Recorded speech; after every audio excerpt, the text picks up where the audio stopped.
Sahabat Wirid Traveling with Jesus, salam jumpa dan salam sehat. Mari kita awali hari ini, Sabtu 16 Januari 2021, dengan mendengarkan firman Tuhan bersama saya, Aryani.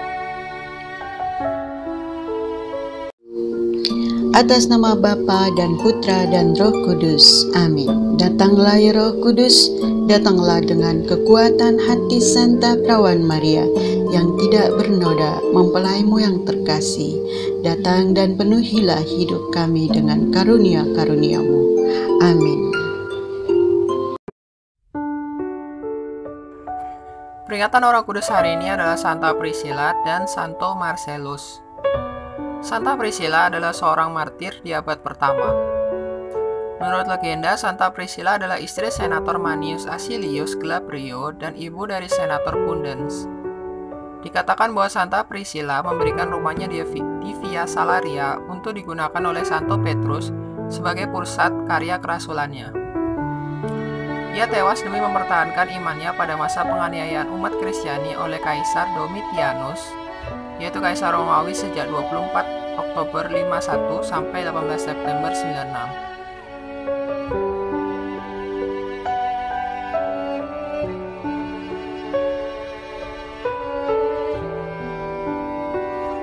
Santo Marcellus.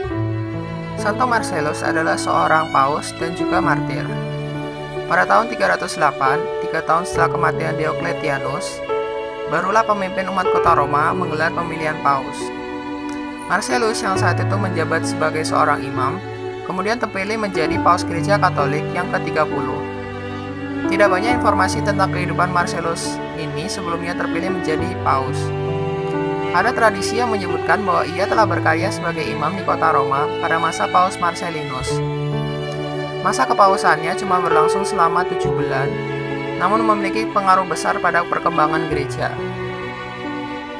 Ia meninggal sebagai martir pada bulan Januari tahun 309. Bacaan pertama.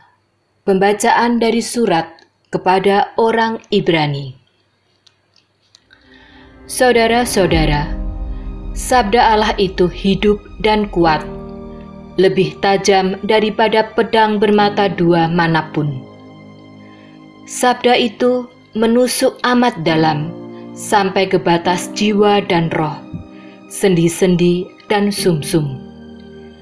Sabda itu sanggup membedakan pertimbangan dan pikiran hati kita. Tidak ada suatu makhluk pun yang tersembunyi di hadapannya, sebab segala sesuatu telanjang dan terbuka di depan mata Dia, yang kepadanya kita harus memberikan pertanggungjawaban. Kita sekarang mempunyai Imam Agung yang telah melintasi semua langit, yaitu Yesus, Anak Allah. Maka marilah kita teguh berpegang pada pengakuan iman kita. Sebab Imam Agung yang kita punya bukanlah Imam Agung yang tidak dapat turut merasakan kelemahan-kelemahan kita. Sebaliknya, Ia sama dengan kita. Ia telah dicobai, hanya saja tidak berbuat dosa.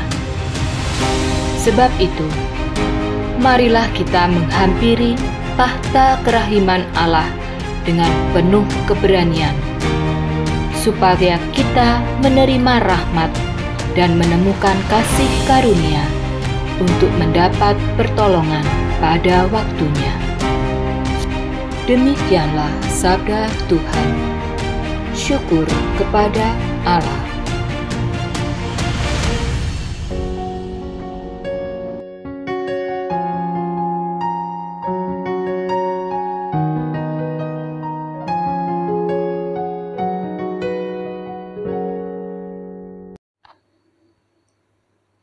Mazmur tanggapan dengan refren. Sabdamu ya Tuhan adalah roh dan kehidupan. Taurat Tuhan itu sempurna, menyegarkan jiwa. Peraturan Tuhan itu teguh, memberikan hikmat kepada orang yang bersahaja. Referen, Sabdamu ya Tuhan adalah roh dan kehidupan. Titah Tuhan itu tepat, menyukakan hati. Perintah Tuhan itu murni, membuat mata ceria. Referen, Sabdamu ya Tuhan adalah roh dan kehidupan. Takut akan Tuhan itu suci, tetap untuk selama-lamanya. Hukum-hukum Tuhan itu benar, adil selamanya. Referen, Sabdamu ya Tuhan adalah roh dan kehidupan. Lebih indah daripada emas, bahkan daripada emas tua, dan lebih manis daripada madu, bahkan daripada madu tetesan dari sarang lebah. Referen, Sabdamu ya Tuhan adalah roh dan kehidupan.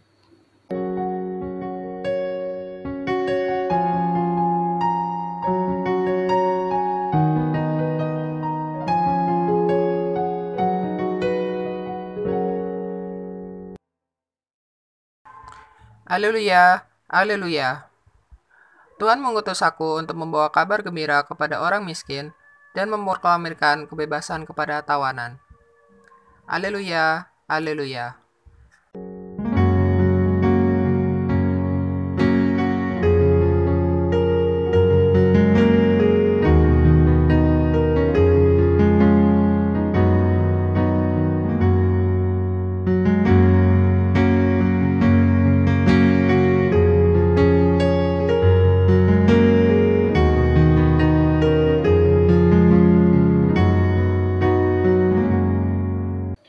Bacaan Injil diambil dari Injil Markus.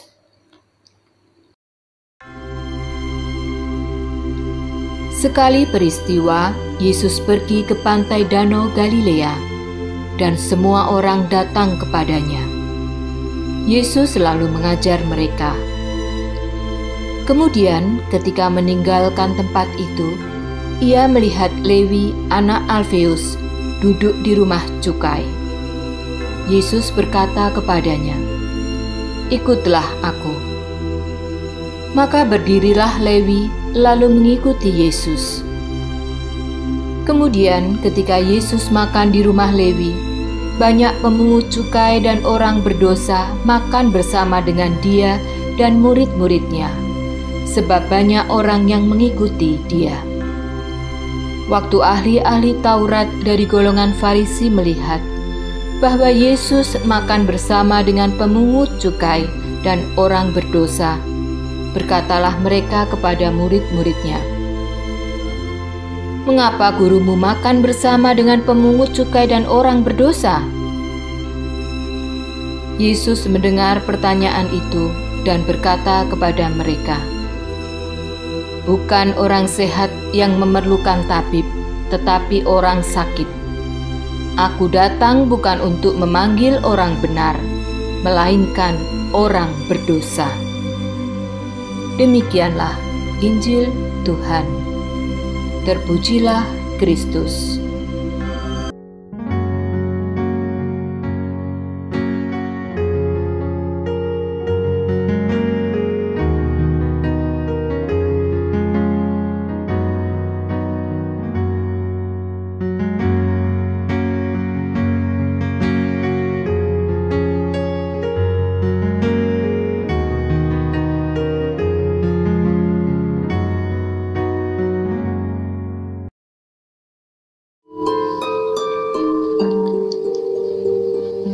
Semoga Tuhan selalu menaungimu, sinar mentari untuk menghangatkanmu, cahaya rembulan untuk mempesonamu, malaikat yang menaungi sehingga tidak ada yang bisa mencelakaimu, tawa untuk membuatmu ceria, teman setia di dekatmu, dan kapanpun kau berdoa, surga mendengarmu. Amin.